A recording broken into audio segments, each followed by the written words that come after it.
I'm perfectly clear, honestly. Every time I come in the room, even though when I'm rushing to get here, I'm cursing traffic and feel like I have so much to do, the minute I walk in the room, there's something I get perfectly clear this is where I need to be. And I feel like everyone in this room, without sounding kind of crazy, this is my tribe.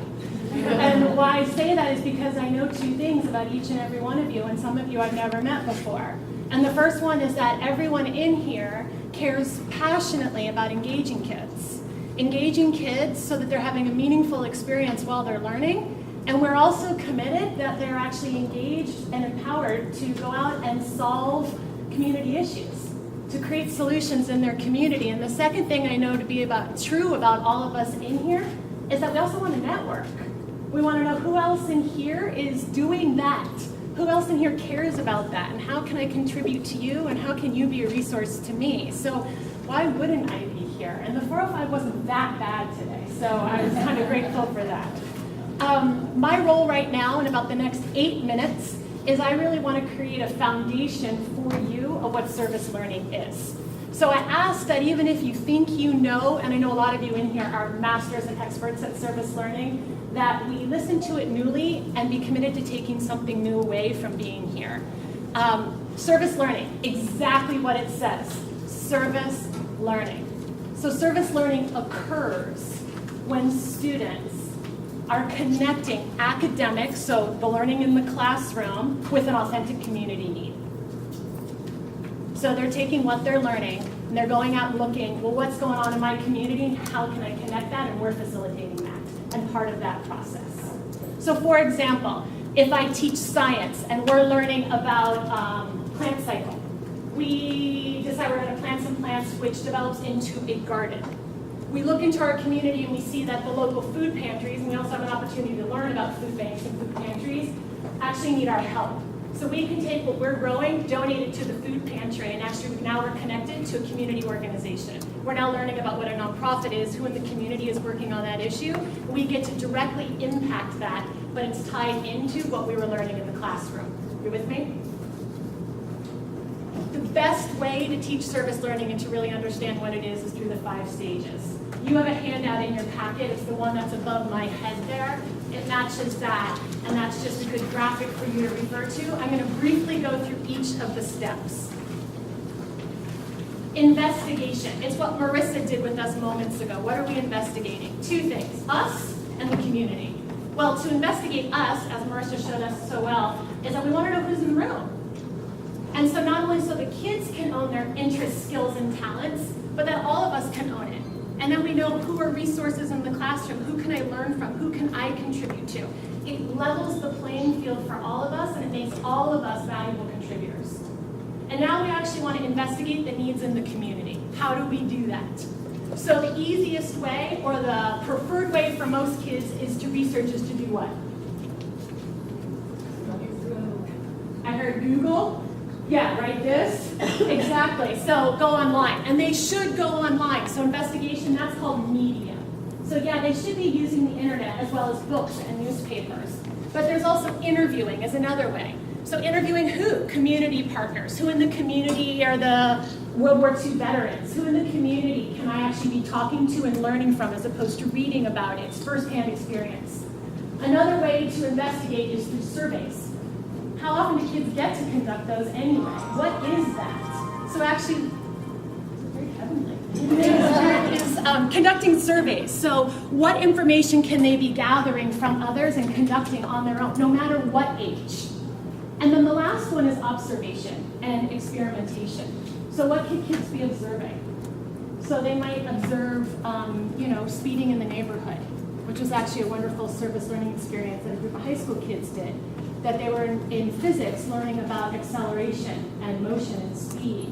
And they actually took that out to the community and saw that a number of neighbors and people in the neighborhood were speeding and also texting while driving. Well, they got the idea of what we want to do is we want to change that. We actually want to change the speed limit in and around our school. So now this concept in physics now is also turning into how does a bill become a law?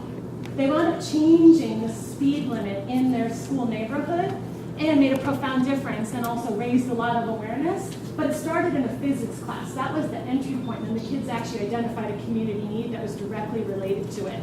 but wouldn't have happened if there wasn't someone there to help facilitate that type of thinking.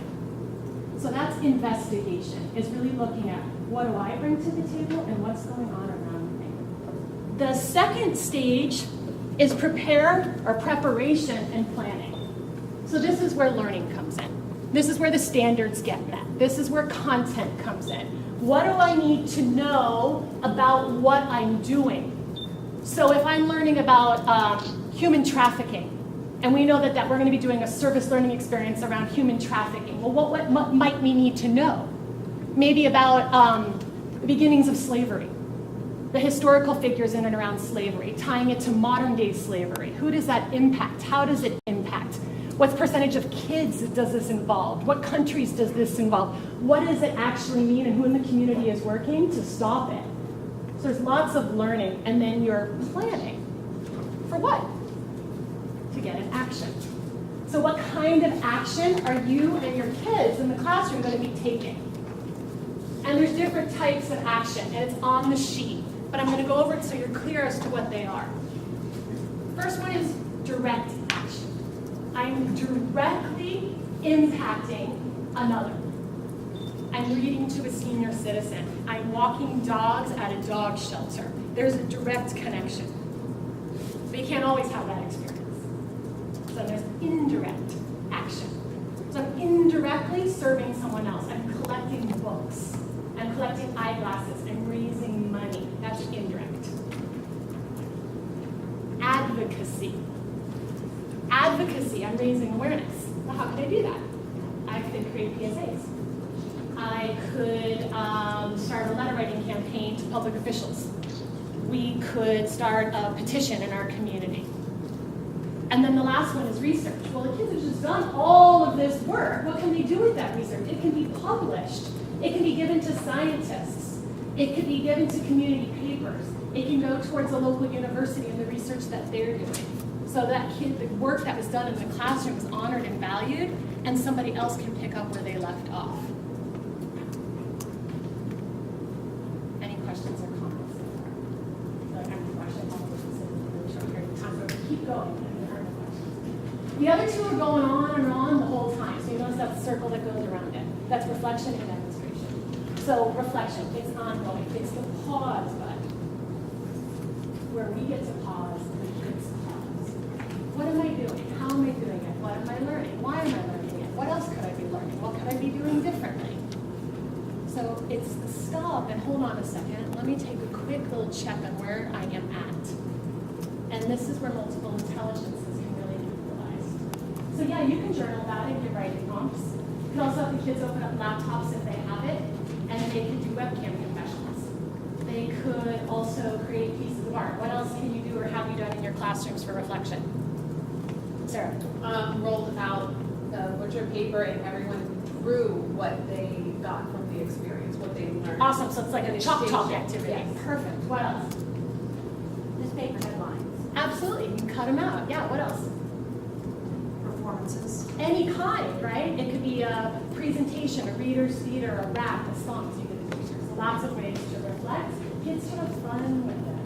And us too as teachers, I know when I used to teach, the one thing I forget to do a lot is really stop, how did that lesson go? What could I change instead of just run through the next thing? And the last thing is demonstration. And I shouldn't say the last thing, because it actually starts at the beginning. It's a documentation not of what we did, but how we did it. So if you think about it, it's like the behind the scenes, how the movie was made. It's like, what did you do? And then how can you share that? So it could be at a student expo. It could be at a film festival. It could be all sorts of ways that kids can present what they did and celebrate it, but it's not just here's the end result, like a project, but here's the process that we experienced and here's how we did it. And then it's on record, it's archived. Somebody else could actually duplicate it if they wanted or extend it or add on to it. Those are the stages. They provide a lens. So it's a learning tool. It's a way of learning for the kids. It's a way of teaching.